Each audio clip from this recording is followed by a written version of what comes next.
Welcome to this explainer. Today, we are diving into a really fascinating 1,000-year geographic story.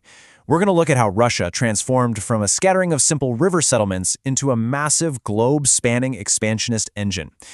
You know, they often say geography is destiny, and honestly, nowhere is that more true than on the Eurasian steppe. Let's get right into it. To really wrap our heads around this, we're going to break this explainer down into 6 distinct eras.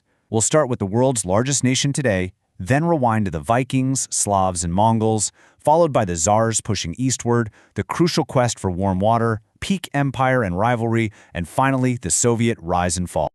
Part 1. The world's largest nation.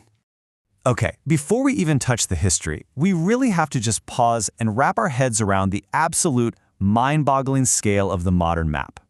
We're talking about spanning over 6.6 million square miles. That encompasses a staggering 11 different time zones. Think about that for a second. By the time someone in Moscow is pouring their morning coffee, a person on the eastern coast in Vladivostok is literally getting ready for bed. It's just massive. From west to east, this continuous landmass stretches over 5,600 miles wide. It goes right from the small western enclave of Kaliningrad all the way across to Big Diomede Island in the Far East. And here's a wild detail. That eastern island sits just 2.5 miles from American territory in the Bering Strait. In the dead of winter, you can actually walk across the ice between the two countries. How crazy is that? To really put the sheer size into perspective, we all know Canada is huge, right? It's the second biggest nation on Earth, but you could fit all of Canada inside Russia's borders 1.7 times. For over 300 years now, through all sorts of different governments and empires, it has stubbornly maintained its position as the undisputed largest country on the planet. Section 2. Vikings, Slavs, and Mongols. But you know, the country definitely didn't start out this huge. If we rewind all the way to the 9th century, the foundational spark actually came from the north. We're talking about transient Norse Vikings, known as the Rus. They essentially used great Eastern European rivers like the Volga and the Dnieper as ancient highways. They sailed down, settled, and completely blended with the local Slavic populations. Together, they built these really prosperous, independent city-states, places like Kiev and Novgorod, and they grew incredibly rich on river trade.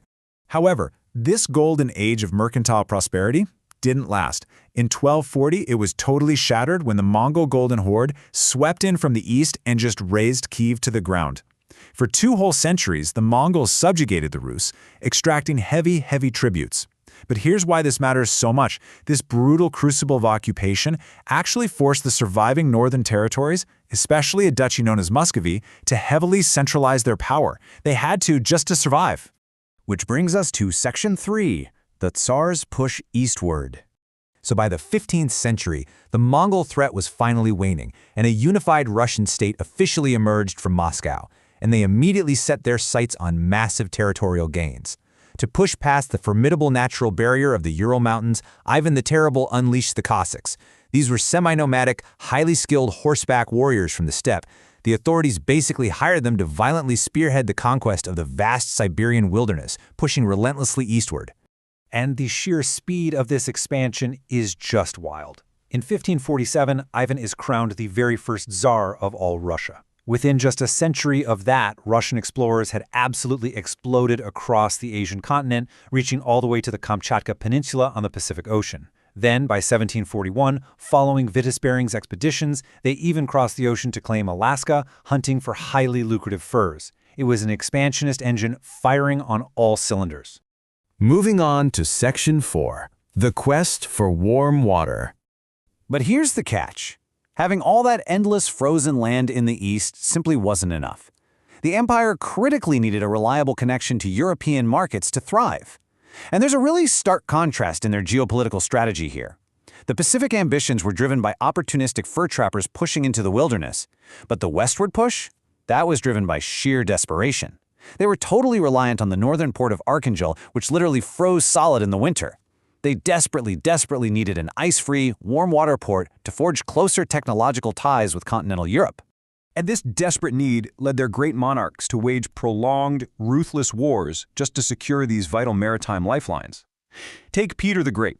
He fought Sweden specifically to secure the Baltic Sea, going so far as to literally drain a swamp to build his brand new capital, St. Petersburg, right on its shores. Later on, Catherine the Great fought the Ottoman Empire to seize Crimea, which finally secured them a permanent warm-water foothold on the Black Sea. Catherine the Great didn't stop there either. She also ruthlessly expanded westward by strategically capitalizing on a weakening neighbor. Across 3 distinct partitions in the late 18th century, Russia teamed up with Prussia and Austria to effectively erase the Polish-Lithuanian Commonwealth completely off the map. In the process, they absorbed vast territories, including most of modern-day Ukraine, Belarus, and Lithuania. Section 5. Peak Empire and Rivalry.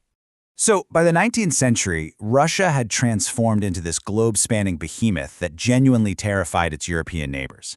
But this era reveals a truly fascinating paradox. On one hand, you have this unmatched geographical scale and brutal winter harshness that allowed Russia to single-handedly decimate Napoleon's invading French army in 1812. No small feat, right?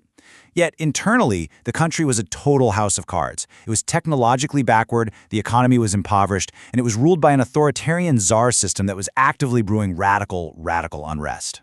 Recognizing they were dangerously overextended and desperately needing capital, Russia made a massive strategic pivot in 1867. They actually sold their entire North American territory of Alaska to the United States for a seemingly modest $7.2 million. When you do the math, that breaks down to roughly 2 cents an acre. It's kind of unbelievable today. But relinquishing Alaska was a calculated move. It allowed the empire to aggressively push south into Central Asia instead.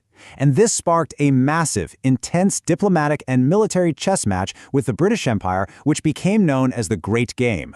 Both empires were fiercely vying for influence over crucial buffer states, like Afghanistan and Persia, because both were absolutely terrified the other would disrupt their global colonial dominance. And that brings us to our final chapter, Section 6, the Soviet Rise and Fall. Ultimately, the staggering weight of maintaining this massive, impoverished, and culturally divided empire fractured entirely during the absolute disaster of the First World War. Seizing on the chaos and ruin, Vladimir Lenin's Bolsheviks launched a communist revolution in 1917. This plunged the massive territory into a bitter, bloody civil war. But by 1923, the centuries-old Tsarist system was completely dismantled, birthing a brand new geopolitical entity, the Union of Soviet Socialist Republics, or the USSR. Now, World War II was, of course, devastatingly costly in human lives. But geopolitically speaking, it allowed the Soviets to radically alter their borders yet again. As German forces retreated, the USSR directly annexed the Baltic states. Then, in the post-war era, they erected a massive continent-spanning buffer zone of communist vassal states across Eastern Europe, places like Poland, East Germany, Hungary, and Czechoslovakia. This effectively dropped the Iron Curtain and set the stage for the global Cold War. However, that massive communist edifice was essentially rotting from the inside. They were crippled by decades of economic stagnation and a total inability to keep pace technologically with the West. Mikhail Gorbachev tried to implement late reforms, but they just couldn't halt the collapse. Between 1990 and 1991, the entire structure fell apart almost overnight. The Eastern Bloc broke away from Moscow, and the USSR itself fragmented into 15 distinct, independent nations. And that profound dissolution gave birth to the borders of the modern Russian Federation we see today. Which leaves us with one incredibly consequential question to ponder. From Viking river forts to Cossack charges across the freezing Siberian steppe, to the spectacular rise and fall of the Soviet Union, this landmass has literally never been static. After a millennium of relentless expansion, devastating wars, and dramatic collapse, where will the borders of the world's largest nation settle next? The echoes of 1240, 1741, and 1991 aren't just ancient history, guys. They are actively shaping the geopolitics of the world we live in right now. Thanks so much for joining me for this explainer, and I'll catch you in the next one.